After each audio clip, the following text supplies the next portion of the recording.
please remember to leave a like, a comment, share the video about, and if you haven't already, subscribe. Thank you.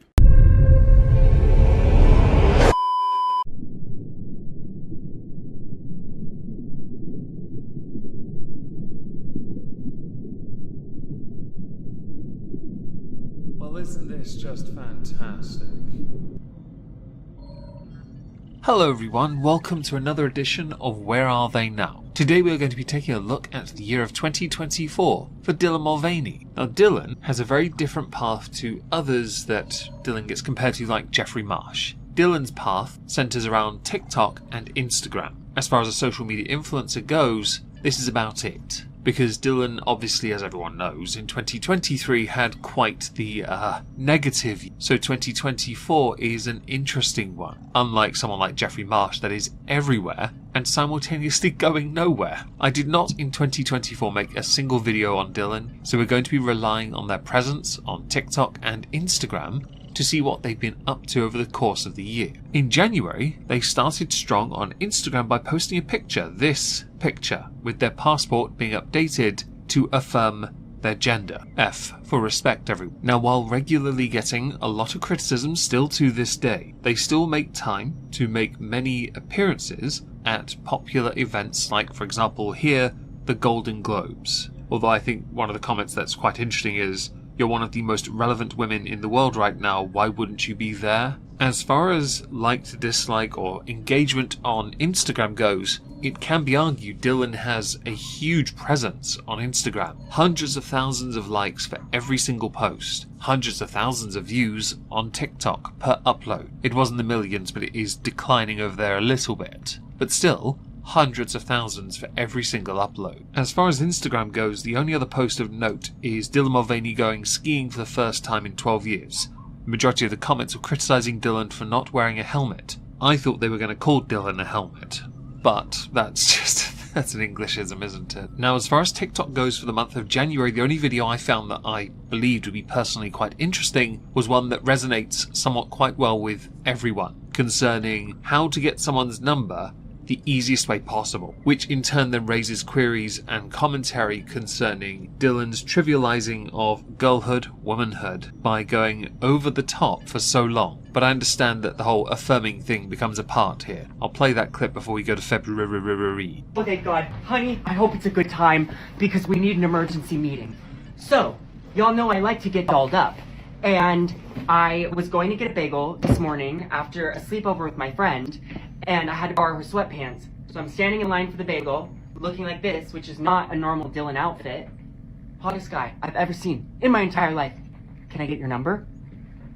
Yes. Looking like this? Yes. And then I keep walking. I bought my bagel. Hottest person. Hey, how are you? Hey, how are you? I couldn't believe it. I haven't shaved. What? So you're telling me that I've been putting all this effort in, and I could have just been like doing the minimum to get the maximum benefit this entire time? On Instagram, for the month of February, Dylan only made one post. This post. For the ACLU Nationwide Gala. That's it. Right? Quite a lot of comments still refer to Dylan as a man dressed as a woman, as you can see from the third comment down. The first one being, nope, sorry, not pretty at all. As I've mentioned, the negative comments that Dylan still receives, we can segue into TikTok, where Dylan actually responded to a negative comment by using some anecdotal evidence as a rebuttal. Whether to believe or not, that is up to the individual. I generally make it a point not to without evidence to confirm. But I'm not going to denigrate someone's lived experience. I'm just going to state how I generally analyse things. I'd pay for someone to hit it with a car. Hi, Nick. I'm assuming by it you mean me because you left this under my video. But you're gonna have to try again because I have been hit by a car and I'm still here, bitch. Well, it was more of like a graze, but let me set the scene. Year's 2019. It's 4:30 in the morning. I'm living in New York, on my way to work, which was at Penn Station, to hand out deodorant wipes because that was my job at the time.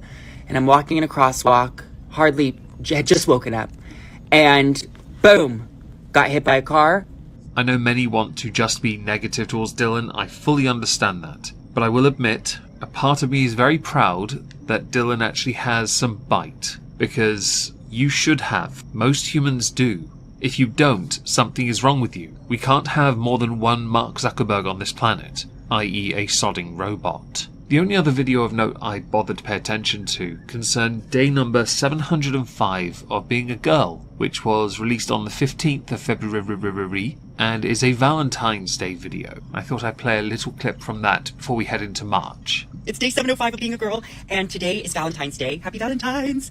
And I've never had a Valentine before, and that's okay. But every year I always think this is the year, and then it happens and then I don't have one. So I just wanted to say, here's to all the girls who have never had a Valentine. I see you, I am you.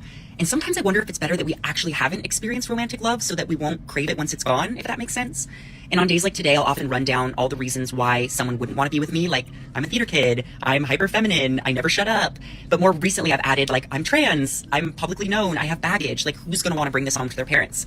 Small spoiler ahead, I do believe towards the end of the year Dylan actually gets into a relationship with somebody. Every human, you filthy muggles, has baggage of some kind. Red flags, depending on the individual's preferences, right? Humans are all very similar in this. So to be honest here, Dylan, there is nothing inherently wrong with having any baggage whatsoever. During the month of March, Dylan Mulvaney was very active on Instagram. Some of the more notable posts would include ones with the likes of Lady Gaga for International Women's Day, and boy did the comments go hard. Although you have limited the comments, that's an interesting recurring theme with a lot of the posts now to Instagram and to TikTok. The other post of interest would be with Donatella Versace, and yet again with a mountain of likes, lots of positive comments, still a fair bit of negativity. I do believe when it comes to Dylan going throughout the rest of their time as a social media influencer, they are never going to be able to truly shake off all the, let's say, cancer that came from a few of their poor decisions. And in retrospect, they're certainly poor decisions. As far as a lucrative career goes, it's worked for Dylan, which is fantastic for Dylan. It certainly caused enough stir in the online space to create rather poisonous communities and discussions, much of which set back a number of relationships and for a time caused a bit of problem to that weak tea beer company. Although I stand by what I've said before, whiskey is superior, light beer is for pussy. It would be right I now mention that in the month of March, Dylan released a song. I'm not going to play it because of copyright. It's called Days of Girlhood. It was produced by Nick Monson, distributed by DistroKid, reached number 1 on the Genius Lyrics chart. It even had a music video, which featured Gigi Gorgeous Getty and Viandre Mitchell. Donations of the profits went to the Trevor Project. There was also a musical act entitled, and I'll say it verbatim, I'll spell it though, Faghag, because YouTube will get me demonetized on that one if I say it as the term. It was an active month for Dylan. I remember that video, I remember that song. It's not my kind of music, I'm a metalhead, so I'll leave it up to those who like this sort of poppy, Barbie crap, right? If that's what it was, don't try and tell me otherwise. What you think of it, whether or not Dylan is still trivializing and tokenizing what it means to be a woman or a girl, that's up to you. They also celebrated their 2-year anniversary of being a woman or girl, depending on the turn of phrase they're using to describe their path over the past 2 years. So let's head on into April. We'll start with TikTok this time. I'm Dylan Mulvaney, and this is Charlotte York in Sex and the City, the movie, when Big leaves Carrie at the altar. No! No!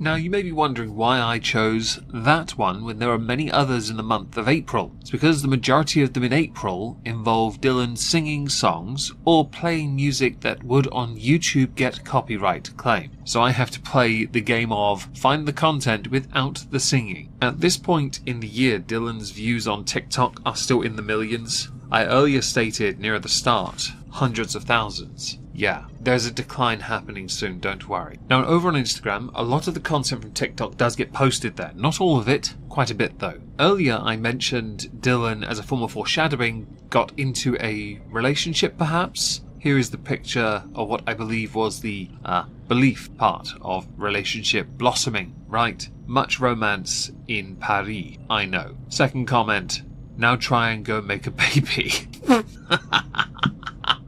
For the month of May, they did not post anything to Instagram. They did, however, make 2 videos on TikTok. One involved their music and them running around on a stage, Netflix as a joke thing. The second concerning a little story time and cameo. We're going to play the cameo thing because that's more interesting and less likely to get a copyright claim. Hi, so this week someone purchased a cameo video from me and I had absolutely no idea the intent behind it, so I made the video and it turns out it was a conservative politician using the video to bully his opponent. I wish I could say that this was the first time that this has happened, but I am in fact the most gullible person in the world. So I would like to use their hate and ignorance to do something of better use by using my cameo to raise money for Save the Children, which is an organization that currently has operations set up in Gaza to help provide emergency services to innocent lives. The politician in question is North Dakota House candidate Rick Becker. This was to smear a rival in the GOP primary. 100% of the cameo profits for the month were donated to Save the Children by Dylan Mulvaney. If you pause the video here, here's a transcript of what was said and the inspiration behind it. Needless to say, yes, Dylan was duped by somebody who was playing a political game with Dylan as a bit of a patsy. For the month of June, they were also not very active, so I'm going to cite an image from one TikTok and one Instagram post. The one Instagram post was them meeting Sam Smith, a well-known singer, I believe.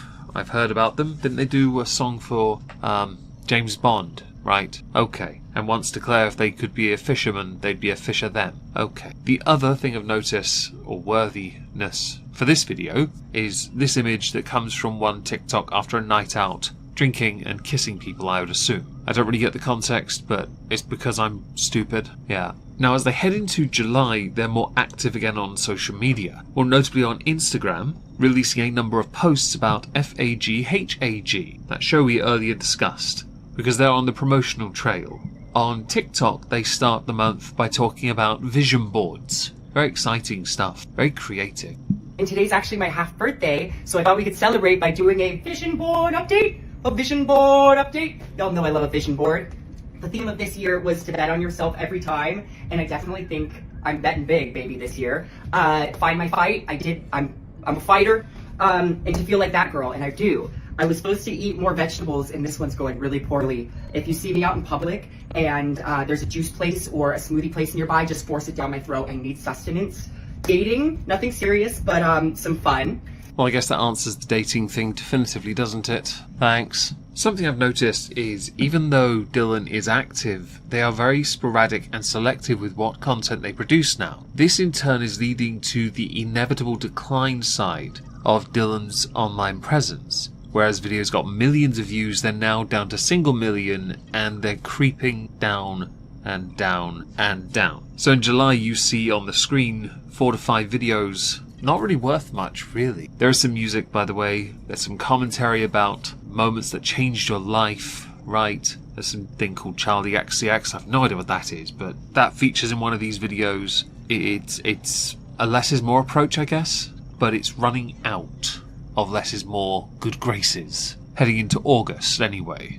Their most active month on social media for the year 2024 was August, because a lot of the content was based on their activities in Scotland at the Edinburgh Fringe Festival. No, I don't need to play any of it, because copyright claims. Some of the trends of changing outfits, doing the same dance thing. Yeah, I'm not getting in trouble for this. The views are dropping though. That's the part you need to pay attention to. Over on Instagram, the post that really got my attention was a picture with Neil Patrick Harris. Now, I like Neil Patrick Harris. I loved him as Barney Stinson especially. I did not know that he got a lot of flack for making a cake about Amy Winehouse, a realistic one, and put out a statement apologising for it. That I did not know. But Dylan being stood next to a celebrity is a recurring theme over the course of the year, right? Okay. On to September. In September they attended a number of premieres, more notably Agatha.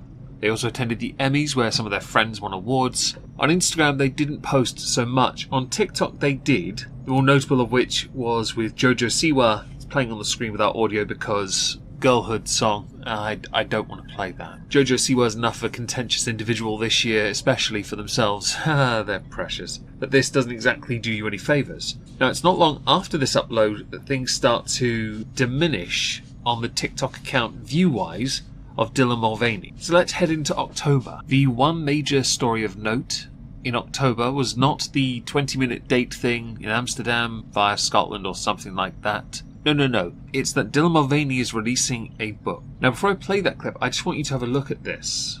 Notice how Dylan's views are no longer what they were at the start. In the millions, now they're going down. Now, this could be because of inactivity over a period of time. It is also possible that the one thing that was giving Dylan all the views have decided they're no longer interested in anything that Dylan does. The haters. Here is the relevant clip about the book. Hi, is this an okay time? Oh, I really hope it is, because I finally get to tell you about the thing that I've been working on for over 2 years. Booby drumroll. It is my debut book titled Paper Doll Notes from a Late Bloomer. And I've just received the advance copy, and it's really cute, right? Now, I find it fascinating that Dylan is not as active as they once were. I find it fascinating Dylan persists, does occasionally touch on the haters. But the one thing that I find impressive and sad is that when you consider the negative connotations associated with Dylan Mulvaney's name, Dylan has managed to get photos with many celebrities over the course of the year to boost, to amplify, to be seen, and to be given the chance to be heard, to be sympathised, propped up, made and persisted in this area of relevancy, although it is dwindling and that 15 minutes, as it's often called, is starting to diminish. Dylan is doing things. Live shows, musicals, music, books. Great. Congratulations. You need that, and you will need that when this whole grift, is over. Now, I took the liberty of waiting until after the US presidential election because I wanted to see, much like Jeffrey Marsh, what the response from Dylan would be. There were 2 posts immediately after. The first with 2 pictures, the first being of Dylan wearing this shirt, the second, these comments. Look at the comments on the right side though, people really aren't on Dylan's side here. The second was a video. The video is where we're going to go now.